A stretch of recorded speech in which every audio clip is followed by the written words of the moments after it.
Tonight, a Ferrari goes round a track, a Williams goes round a track, and a Renault goes round a track. Greetings everybody, it's Aidan here once again, and I would be so glad to welcome you back to Assetto Corsa for another video, and I hope that your Wednesday is going fantastically. Now, today we're going to do something a little bit different to what I normally do, which is usually me talking some crap about a car and then going and driving it around for a bit, or just jumping straight into a race. But today we're going to be doing this sort of Top Gear type shootout type thing, hence the really crap impression of Jeremy Clarkson that you may have just heard. Excuse me.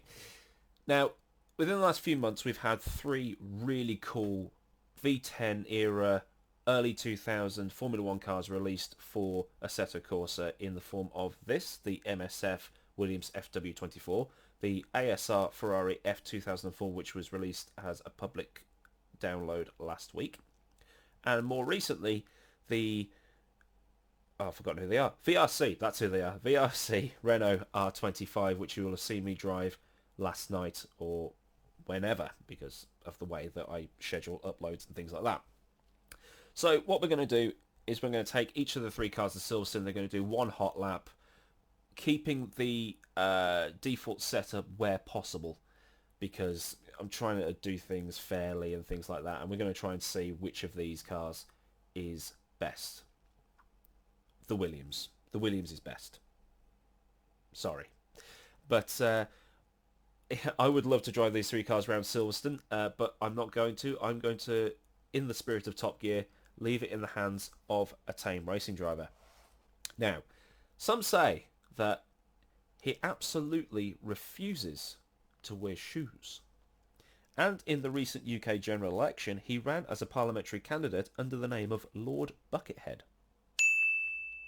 All we know is he's not the Stig because that's trademarked and copyrighted.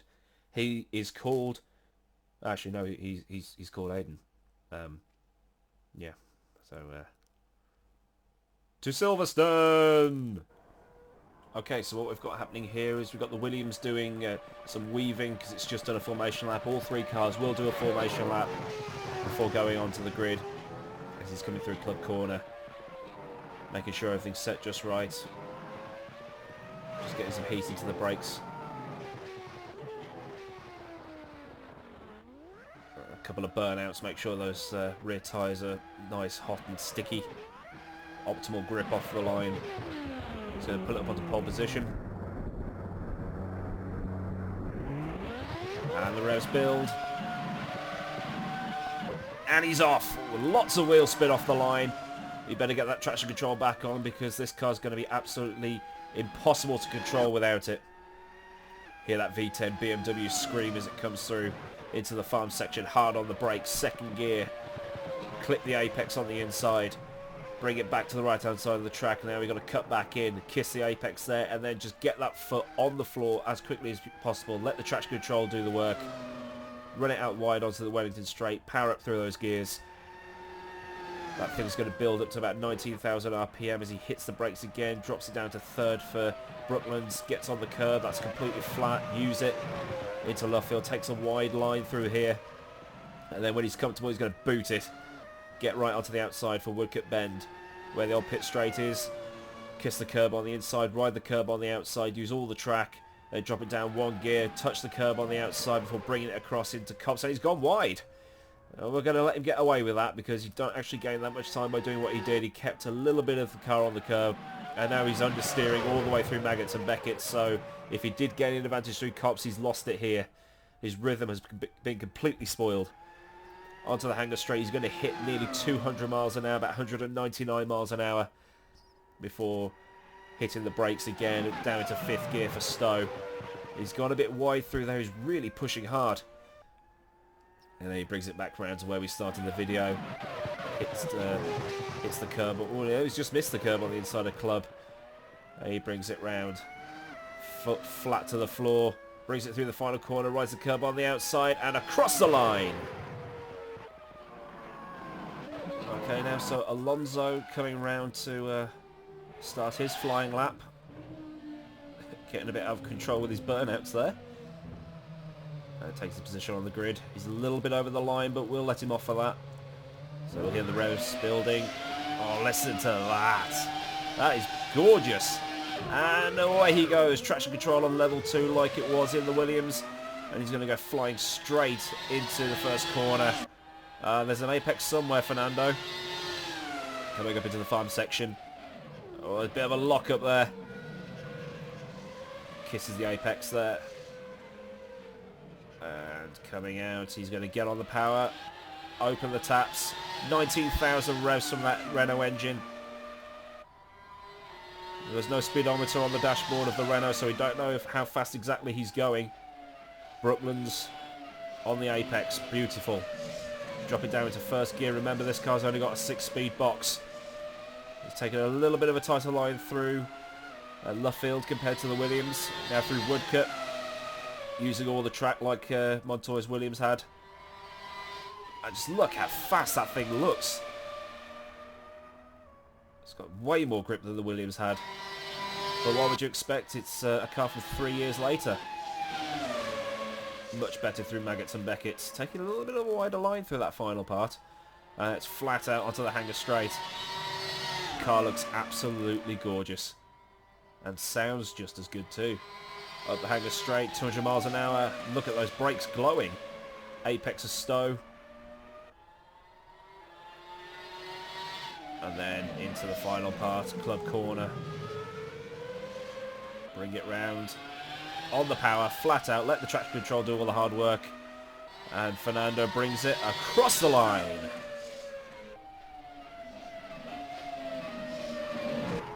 Okay, and finally, Rubens Barrichello's Ferrari F2004. Get the burnouts done, and this Ferrari is also the only car running Bridgestone tyres. The other two are running Michelins. This Rubens is he's a little bit over the mark there. And he's off. A bit squirrely on the getaway, so that's probably negated the advantage. Doesn't even bother to lift for the first corner. He's got that foot buried. Hard on the brakes. A little bit of a lock up there. Not sure. Into the farm section. Bit of a wider line compared to the other two into that second part. And he's going to put his foot down, let the traction control take over.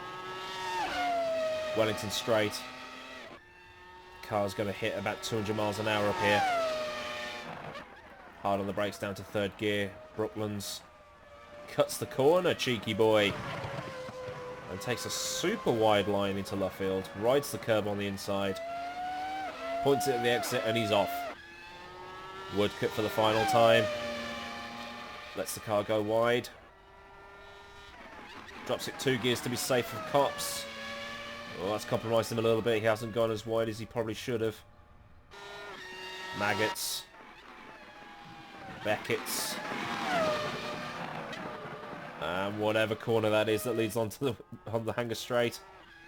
And just at the corner of my eye, I discovered that we were doing about 205 miles an hour at the end of this straight.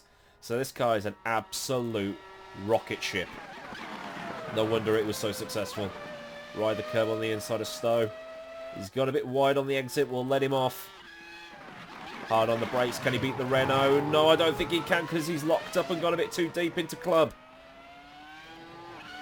He's just going to get the power down. On the exit. And across the line. You know when you used to do PE and the teacher always sent you for a cool down afterwards? Yeah, run around the football pitch. Just cool down. I never understood that, but anyway, this is what we're doing here. We're just doing our stretches at the end of some exercise. This is the Ferrari 458 that comes stock in Assetto Corsa. I've never driven it before. I thought I'd give it a shot while I'm here. It's pretty cool. Anyway, which car did I prefer? Even though I might have said the Williams at the beginning of the video, I actually preferred the Renault, because the Renault was the most fun. The Ferrari handled the best, had insane top speed, particularly down the Wellington Straight. I was over 200 miles an hour as I was just hitting the brakes going to Brooklands. But yeah, the Renault was the most fun, and now I've driven all three on the same track as opposed to 3 different tracks in Spa, Imola and Jerez.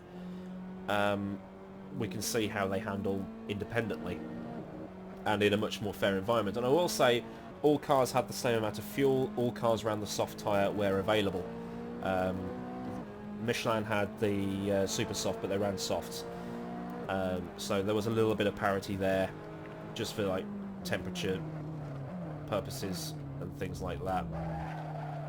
Now I'm just digging around. So the times, I'm not going to mess you guys around because that's what you want to know. You want to know the times. Montoya's car, 140.3. Mainly down to the understeer that it suffered. I know the car in real life didn't have as much downforce as Coulthard and Raikkonen's McLarens or Schumacher and Barrichello's Ferrari that year. So, okay, maybe that's to be expected. Alonso's Renault was exactly 3 seconds quicker. It did a 137.3, which is pretty quick. Hard to tell how they did it in real life because the layout of Silverstone has changed. And finally, Barrichello's car, 1:37.3.